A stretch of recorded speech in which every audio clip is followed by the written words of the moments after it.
Армысыздар, бұл жаңғақ YouTube жобасы. Мен Асқарбек Қазанғап және әріптесім Сымбат Ғалымбекұлы. Қазақстанда тағы бір резонансты оқиға. Блогер әрі адвокат Әділетхан Молдахан ұсталды. Бұл жаңалық әлеуметтік желіде қызу талқыланып жатыр. Бірі заң алдында бәрі тең дейді, екіншісі бұл қысым дейді.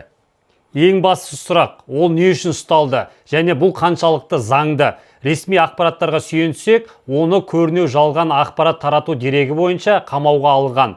Алайда бұл іс бойынша барлық мән-жай әзірге толық ашық жарияланған жоқ.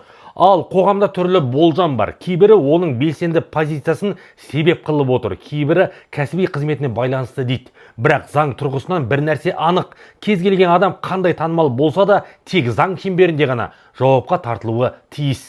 Әділетхан Молдахан жай блогер емес, ол адвокат, заңды қарапайым тілмен түсіндіретін, құқықтық кеңес беретін, қоғамдағы резонансты істерге пікір білдіретін азамат ретінде танылды.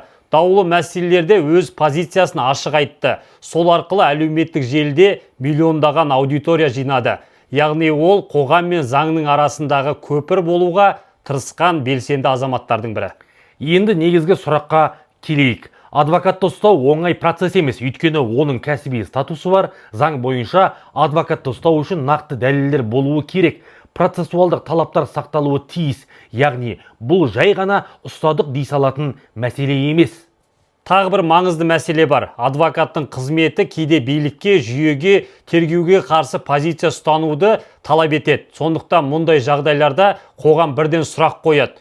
Бұл қылмыстық іс пе, әлде кәсіби қызметіне байланысты қысым ба? Бұл жерде мәселе тек бір адамда емес, мәселе принципте. Егер адвокат өз қызметі үшін қысымға ұшыраса, онда ертең басқа адвокаттар да батыл сөйлеуден қорқуы мүмкін.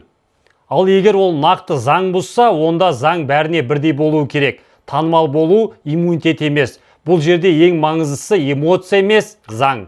Қоғамға не істеу керек? Ресми ақпаратты күту, фактіге сүйену, асығыс қорытынды жасамау. Ал мемлекет не істеу керек? Істі барынша ашық жүргізу, қоғамға түсіндіру, күдіктіге барлық құқықтық кепілдіктерді қамтамасыз ету. Әділетхан Молдаханның ісі жай ғана бір адамның тағдыры емес. Бұл құқықтық мемлекетте заң мен еркін пікірдің арасындағы шекараны көрсететін жағдай. Сондықтан басты сұрақ, бізде заң бәріне бірдей ме? Жауапты уақыт береді, ал біз бұл тақырыпқа әлі ораламыз. Тағы да айта кетейік, бүгін Әділетханды ресми 10 тәулікке қамаған туралы ақпарат тарады. Толығырақ алдағы бөлімдерде айтатын боламыз. Парақшамаға жазылып, лайк басуды ұмытпаңыздар.